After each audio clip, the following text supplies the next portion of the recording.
Uma boa noite para todos. Hoje o tema que nós vamos conversar é um estímulo para cada um de nós, que muitas vezes nos sentimos enfraquecidos, nos sentimos esmorecidos diante das lutas dos nossos enfrentamentos, não é assim? Então, nesse mês de agosto, o tema central é: depois da tempestade, o que acontecerá? O que se espera, né? Então, acho um tema muito importante para a gente estar falando sobre as nossas necessidades pessoais, no nosso dia a dia, nos nossos enfrentamentos. E para falarmos de coragem, nós vamos finalizar enfatizando mais a coragem. Nós vamos buscar no nosso livro base, né? O livro dos Espíritos, que é a filosofia, né? Onde contém todos os assuntos que nós, como espíritos encarnados, precisamos estar mais atentos, estar mais familiarizados com as instruções que os espíritos superiores trouxeram, e para que a gente possa estar mais abastecido de informações, porque muitas vezes, na nossa vida diária, nós precisamos muito dessas informações e nós não temos, muitas vezes, a coragem ou a dedicação que ele nos merece, né? A atenção, o estudo que eles nos merecem. Então, nós vamos buscar para a nossa fala de hoje, para que a gente desmistifique até certos conceitos que a gente vem trazendo durante muito tempo, a respeito das penas que Deus nos impõe, dos castigos que é nos imposto, e como espíritos ainda imaturos, sempre procurando alguém onde jogar nossas culpas, as nossas dores, responsabilizando alguém, tirando dos nossos ombros as nossas responsabilidades. Então, no Livro dos Espíritos, onde está o capítulo Vida Espírita, nós vamos buscar na questão 258 perguntas importantes que eu gostaria de estar lendo para vocês. E chegando em casa, vocês podem pegar esse capítulo, que ele é muito extenso, muito rico de conteúdo, e a gente vai, apenas em 30 minutos, falar um pouco dele. Então, na questão 258, o Kardec, um espírito lúcido, vindo de encontro às nossas necessidades, questionou aos espíritos superiores que estavam auxiliando na codificação. Ele diz o seguinte: olha só a inteligência, o interesse do homem para que a gente pudesse entender melhor a problemática da nossa vivência, das nossas provas, das nossas dificuldades no mundo. Ele diz: quando se encontra na erraticidade, e por erraticidade nós aprendemos que é o estado do espírito depois do seu desencarne, onde ele fica aguardando uma próxima encarnação. Não é erraticidade de errado, é um período onde ele espera, onde ele aguarda uma nova encarnação. Só não fica na erraticidade o espírito puro, que não tem mais que reencarnar no planeta Terra. Mas ele diz: quando se encontra na erraticidade, antes de iniciar nova existência corpórea, tem o espírito consciência do que lhe sucederá na vida terrena? Aí eles respondem: ele mesmo escolhe os tipos de prova porque há de passar. Nisso consiste no seu livre-arbítrio. Ora, nós aprendemos na doutrina dos espíritos que fomos criados simples e ignorantes, não é? E volta e meia, para o nosso aprendizado, para o nosso crescimento, nós estagiamos no planeta Terra, nesse planeta Terra, ou pode ser também em outro, mas o espírito, na sua caminhada, tem que ter os seus enfrentamentos para que ele se descubra, para que ele possa ir criando fortalecimento moral, espiritual, intelectual. E essas encarnações, nós vamos falar do nosso planeta Terra, então aqui ele vem aprender. Como é simples e ignorante, ou seja, sem ciência, ele erra muito mais do que acerta, não é assim? E nesse errar, muitas vezes, nós entramos em conflito conosco mesmo, entramos em conflito com o nosso semelhante, e por isso mesmo trazemos em nossa consciência um sentimento de remorso, de culpa, e essas sequelas se exteriorizam na nossa própria existência, no nosso conteúdo psicológico, e que se exterioriza também nas nossas atitudes. Então, nós vamos aprendendo ao longo das eras, porque são eras mesmo, somos reencarnacionistas, uma única existência é impossível para o espírito evoluir, Então, nós vamos nessas idas e vindas, sempre projetando, ou seja, fazendo um novo projeto de vida. O que eu quero, o que eu vou fazer, o que eu preciso estar experimentando ou experienciando na vida física, junto aos meus semelhantes, para que eu possa ser feliz nessas experiências. Por isso é que diz, né? Ele mesmo escolhe os tipos de provas que vai passar, porque ele tem o livre-arbítrio. Mas, nessa resposta, nós vamos entender que essa escolha feita pelo Espírito, a gente abre um parêntese, porque o próprio Allan Kardec depois explica que somente os espíritos arrependidos e que mostram uma vontade muito grande de renovar-se e de vencer, é que tem esse livre-arbítrio defendido. Ele pode exercer seu livre-arbítrio dentro dessas condições. Porque o espírito altamente endurecido, ignorante, muito indisciplinado, ele perde esse direito de escolha, porque ele não tem noção do que realmente ele precisa. Mas vamos falar então do espírito que já está um pouco melhor, reconheça suas falhas e pede provas que ele possa vir sair vencedor delas. Porque, como diz, Deus não coloca fardos pesados em ombros frágeis, não é assim, pessoal? Deus não tem pressa, Ele espera, paciencioso, que todos nós tenhamos a força suficiente, a resistência e a maturidade para os enfrentamentos necessários, sempre saindo vencedores. Deus não nos coloca aqui no mundo para sermos perdedores, para sermos pessoas que vai sucumbir nas suas provas, de jeito nenhum. Então, respeitando o livre-arbítrio do espírito que pede essa ou aquela prova, ele é beneficiado com esse acordo de antemão. Então, nisso, o espírito sabe a que provas ele vai se sujeitar aqui no mundo físico. Mas ele sabe da prova que ele escolheu, mas não sabe dos detalhes. Cada um de nós tem o seu calcanhar de Aquiles, ou seja, a sua fragilidade. Cada um de nós, no recesso da sua intimidade, sabe da sua maior dificuldade nos seus enfrentamentos diários. Então, o Espírito pede lá para, vamos dizer assim, olha, eu quero ter um enfrentamento, porque eu me reconheço falho nessa prova, nesse enfrentamento, com relação à família. Então, eu fracassei na minha família, eu não soube amar, eu não soube auxiliar, eu não estou presente, eu não fui presente. Muitos membros da minha família que esperavam a pensão, um auxílio meu, não tiveram e tiveram grande prejuízo por essa indiferença, por essa dureza do meu coração. Então, eu quero estar junto com essas pessoas de novo para estar aprendendo e vou agir de maneira diferente. Então, veja bem, o Espírito teve o livre-arbítrio porque ele reconheceu a sua falha e o seu livre-arbítrio permitiu que ele fosse atendido na sua rogativa. Outro espírito pode ter falhado nos vícios, ter se enveredado por vícios de toda a natureza, e ele fracassou muito. Ele se prejudicou e prejudicou aquele que estava ao seu lado. Então, ele pede para nascer no meio onde tudo lhe seja adverso, porque todos os vícios que, até na existência que ele vivenciou, ele fracassou. E ele pede, ele reconhece que ele precisa superar aquela dificuldade.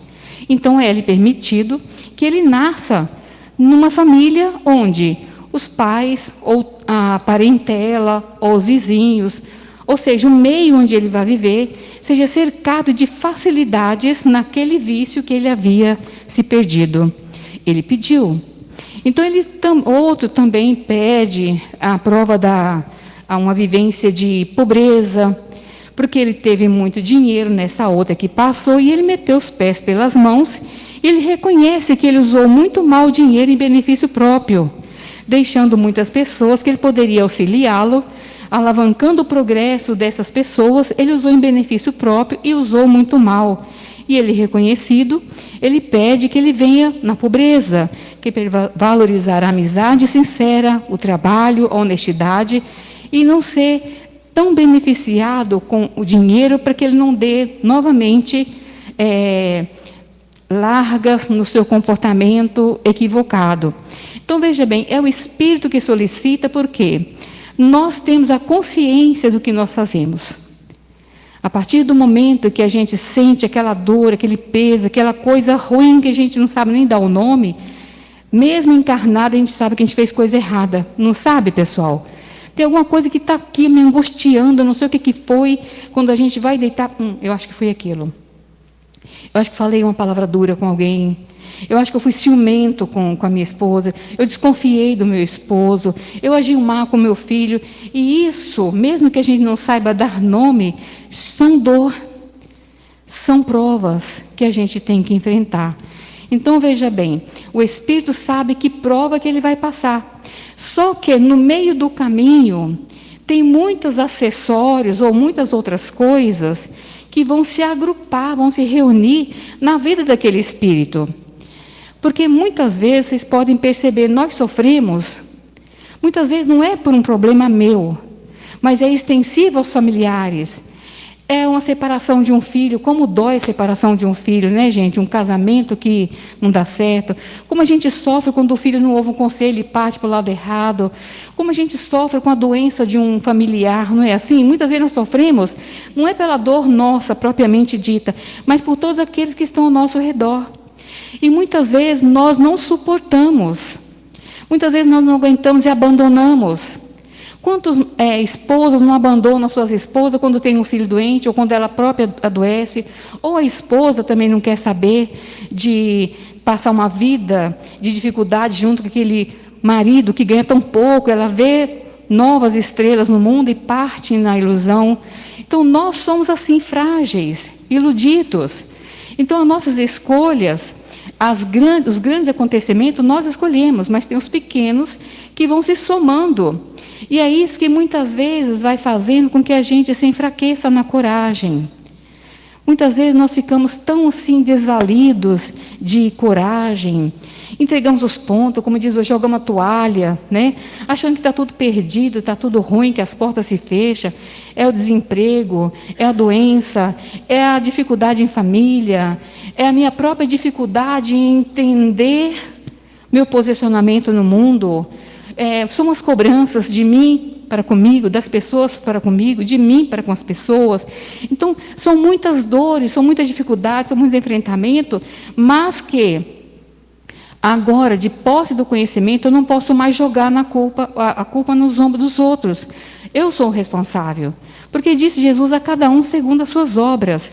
E como tudo tem uma causa, tudo tem um motivo de disciplina, de correção, tudo que nós sofremos da vida, da lei, é justo, porque vem de Deus. Ninguém sofre, ninguém é inocente, ninguém é vítima de nada, somos os construtores do nosso destino. Então, nós estamos aqui não para sermos fracassados, porque Deus não cria fracassados, nem cria o fracasso.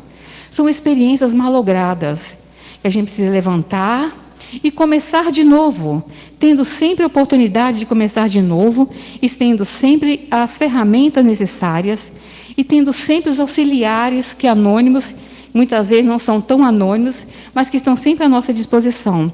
Eu costumo dizer que nós temos verdadeiros anjos ao nosso lado. Vocês também têm. E esses anjos se apresentam muitas vezes na condição de uma avózinha, de uma mãezinha, de um amigo. Antigamente a gente falava de madrinha, né? Quando era católica, tinha madrinha. O amigo que às vezes ouve aquilo, todas as nossas reclamações, como se fossem aqueles companheiros do Jó, lembra? Que ele sentava e reclamava, e amaldiçoava o dia que ele nasceu, o dia que a mãe deu a luz para ele. Aí tinha um outro que falava, não é bem assim não, tudo passa, você vai superar, tempos melhores virão. E a gente escuta isso, não escuta, pessoal? Tem sempre o anjo bom falando, que isso, vai passar, força, essa vida vai melhorar, não é assim? E a gente se reanima através da força, da coragem que aquela pessoa nos vão passando, nos vão fazendo crescer, olhar diferente, porque no bojo das nossas dificuldades, nós temos uma imaturidade muito grande de nos fechar e ver que tudo está cinzento. Então, na nossa mente, parece que nada funciona, nada está bom, nada vai acabar, tudo aquilo é ruim, é pior, é negativo, é sem jeito, sem solução, né? Então, a gente vê que não é bem assim. Na terceira pergunta, diz assim, se o Espírito colhe o gênero de prova pelos quais deve atravessar, significa que todas as tribulações da vida têm por princípio a nossa escolha? Então, é o que nós acabamos de falar, todas não. Tem algumas que são acessórios, que são sentidas, vividas por todos aqueles que estão ao nosso redor, mas nós não somos insensíveis. Insensível é uma pessoa doente, que não sente a dor do próximo. E nós não podemos chegar a esse nível de enfermidade psicológica, de não sentir a dor do próximo. Então, nós sentimos, sim. E hoje, principalmente, que nós ficamos sabendo de tanta coisa simultaneamente, nós choramos. Se for assistir televisão ou outro órgão de imprensa, a gente chora o dia inteiro por tanta miséria que a gente vê no mundo, não é assim? Então, a gente dá uma paradinha, seleciona algumas, ora por alguns, e a gente sofre, porque é um ser humano que sofre, né? Então, o Livro dos Espíritos, gente, nos dá um entendimento muito bom a respeito da nossa vida aqui no planeta, do porquê nós sofremos, que até então ninguém explicava para nós. Eu não sabia, por que eu sofro? Por que fulano nasce aleijado? Por que alguém nasce surdo, mudo? Aí fala, é Deus que está provando. Mas como assim? Deus está provando as pessoas simples, ignorantes, que Ele é bom, que Ele é justo, misericordioso. Onde está essa justiça? Então tinha esse grande interrogação. Hoje, com a doutrina dos Espíritos, não. Nós somos devidamente aparelhados, educados, orientados a respeito dessa diversidade de situações que o ser humano enfrenta aqui na Terra. São dores que nós mesmos criamos, são as consequências dos nossos atos, não é um castigo. Então, aí no Livro dos Espíritos, nós vamos encontrar muitas informações. Nós vamos caminhando um pouquinho, né, para a gente chegar ao entendimento, e nós vamos buscar no Evangelho segundo o Espiritismo, que são livros importantes que a gente precisa estar manuseando, lendo, estudando. E no Evangelho segundo o Espiritismo, no capítulo 5º, né, onde fala das provações, da justiça da reencarnação, onde fala do porquê eu sofro agora, das aflições do momento, e porquê que eu também tenho a explicação dos motivos que eu sofro, mas que eu criei na vida passada, não é assim? Então, muitas coisas que nós sofremos hoje, que parece estranho ao meu procedimento, porque, nossa, mas aquela pessoa é tão boa, e ela sofre tanto. Tudo dá errado na vida daquela pessoa, e ela é boa, ela é generosa, ela é caridosa, é amiga. Se essa dor não está nesse momento, se a causa desse sofrimento não está nesse momento, gente, segundo os Espíritos, nos remete a uma causa anterior desse sofrimento, que foi executada por mim, foi feita por mim, e que hoje, como espírito, em outra situação, eu respondo porque já estou mais fortezinho, já estou apta a entender e a mudar e a transformar num processo autoeducativo consciente, porque só consciente nós nos educamos, e eu já não faço mais aquilo. Então, muitas dores que nós vivenciamos hoje é o reflexo das nossas escolhas mal-sucedidas, nossos feitos mal-sucedidos, numa outra encarnação. E tem outras dessa mesma encarnação que nós mesmos, se formos honestos, vamos dizer assim, olha, eu bem que eu mereço isso aqui, porque eu agi assim, eu agi errado. Eu fui uma pessoa intemperante, briguento, eu fui uma pessoa viciosa, e todas as nossas atitudes vão trazer consequências. Na área social, se eu não sou uma pessoa generosa, eu vou sofrer indiferença dos outros também. Se eu fui uma pessoa briguenta, todo mundo vai se afastar de mim. Se eu sou uma pessoa viciosa, eu vou trazer para o meu corpo físico enfermidades. Ou seja, se eu fui um mau pai, um mau marido, um mau filho, todas essas atitudes vão trazer uma consequência para mim, que pode ser moral, pode ser física, entendeu? Então, estamos percebendo, gente, onde está se afunilando para o nosso entendimento o porquê de nós sofrermos. Porque sofrer, todo mundo sofre na Terra, não é assim? Todo mundo tem um momento feliz, mas a maioria passa por momentos de provação e que chama de dores ou de sofrimento. Jesus disse: no mundo tereis tribulações. Não temais, não temam. Aquele que quiser me seguir, pegue a sua cruz e me siga. Ou seja, o que é cruz? Se não dores.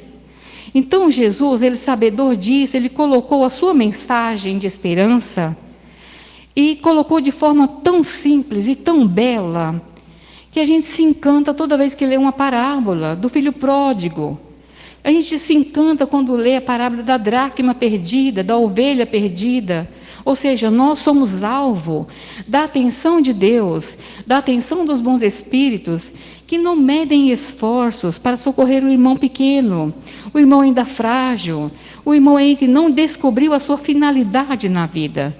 E muitos de nós andamos aqui no planeta Terra, vindo de encarnação em encarnação, como se fôssemos turistas. Como se fôssemos alguém que tivesse vindo aqui para nos deleitar com as coisas que a materialidade nos oferece. Nós somos cidadãos espirituais. Nós temos responsabilidade conosco e perante os nossos irmãos, encaminhada. Porque, aparentemente, a Terra é muito grande, mas as nossas dores se igualam. A dor de barriga de um é a mesma dor da barriga do outro. A solidão de um afeta o outro. O sofrimento de um afeta o outro. Nós estamos interconectados numa grande teia de vibrações. Não podemos nos aliar da vida. E nesse não aliar da vida, nós temos a responsabilidade moral de nos auxiliarmos e fazer a melhor parte. E é nesse descobrimento do que eu sou, do projeto de vida comigo, com todos, que eu vou tomando parte nesse grande banquete universal de solidariedade, de ajudar o próximo, de ser melhor, de ser o exemplo. Porque muitas vezes falar, pregar e pregar não é suficiente. Um exemplo fala mais do que 1000 palavras. A minha atitude melhorada, embora trazendo em mim muitas mazelas, mas algumas já vou consertando e os outros vão olhando para a gente. Porque se tem uma coisa que o próximo enxerga na gente, é atitude. Não é verdade, pessoal? Eles enxergam assim, mesmo que alguém não queira falar, mas ele enxerga a nossa atitude. E muitos falam: nossa, eu gosto de conversar com você, eu gosto de estar com você, eu achei legal o que você fez. Quer ajuda? Então a gente é o exemplo também, precisa ser o exemplo de melhora, né? E para finalizarmos, nós vamos também buscar, na nossa própria formação doutrinária, algo que nos remete a um comprometimento de sermos melhores do que ontem. Porque se nós já aprendemos que somos espíritos viajores pela eternidade, que somos o autor do nosso destino, que nós temos informações, gente, que 150 e poucos anos faz toda a diferença perante os milênios que nós estamos pisando no planeta.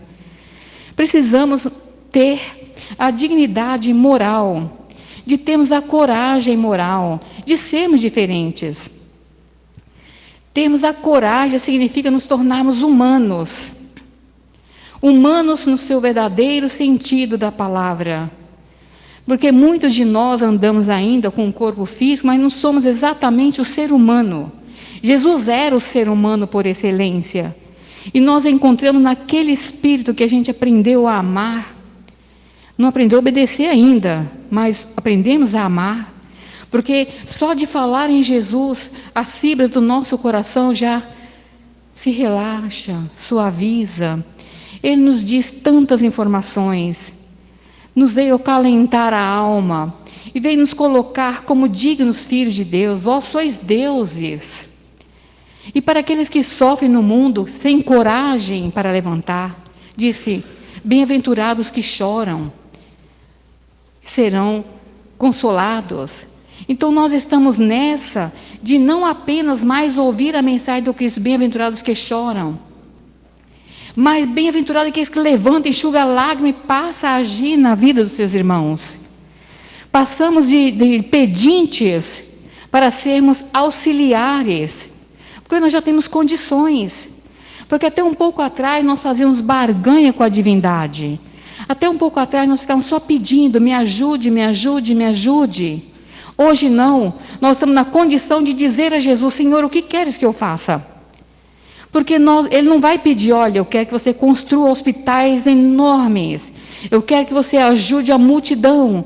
Não, Ele vai dizer certamente na calada do nosso coração, ser bondosa, ser um pouco mais paciente, seja honesta. Diante das atribulações da vida que você mesmo criou, Ele nos diz, levanta, pega a tua cama e anda. Faça o melhor que você pode fazer.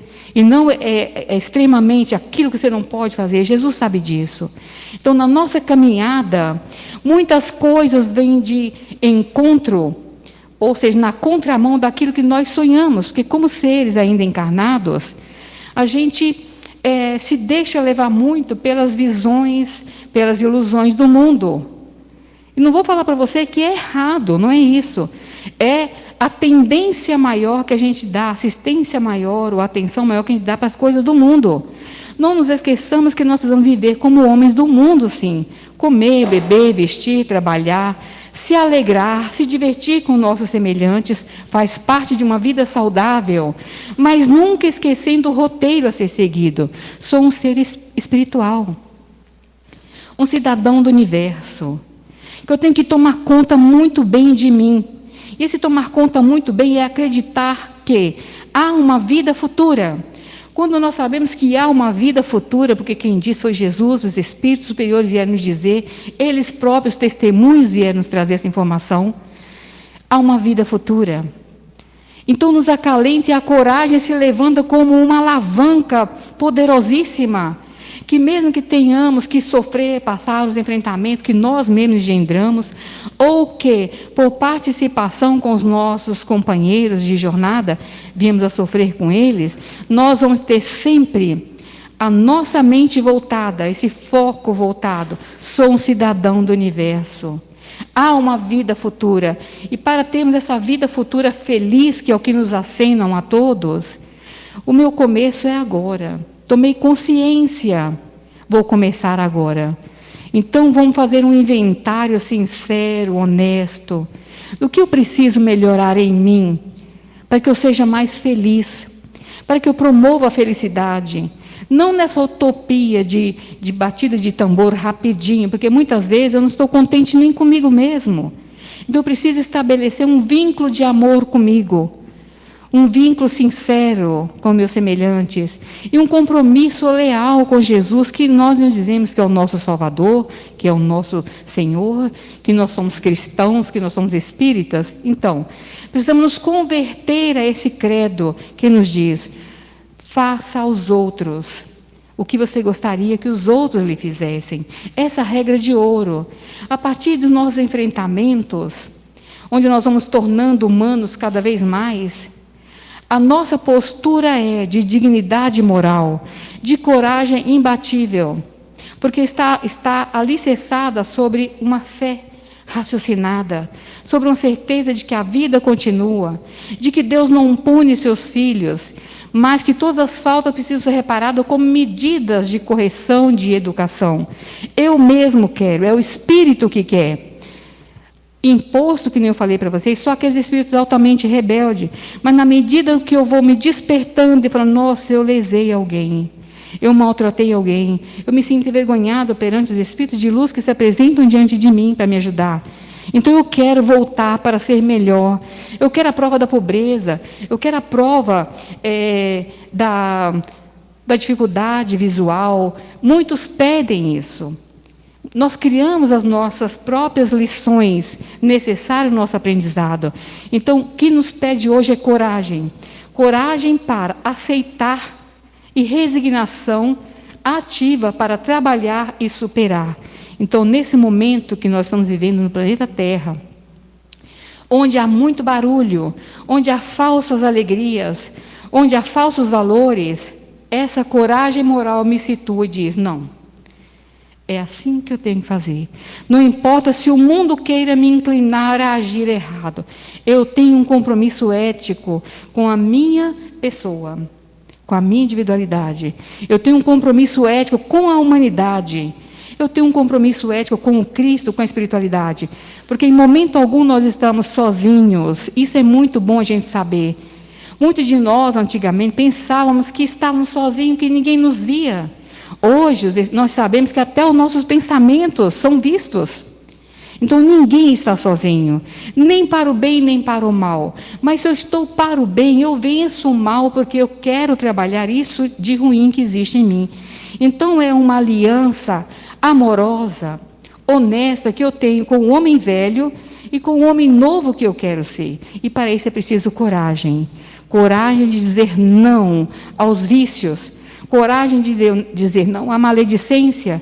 Coragem de dizer não à ganância, ao ciúme, à tendência de negativismo, de eu não valho nada, eu não sou nada, não vale a pena viver, vou desistir da vida. Diga não a isso e diga assim: eu sou um filho de Deus. Disse Jesus para mim: você é Deus. Você tem potencial divino, porque eu sou divino. Eu sou filho de Deus.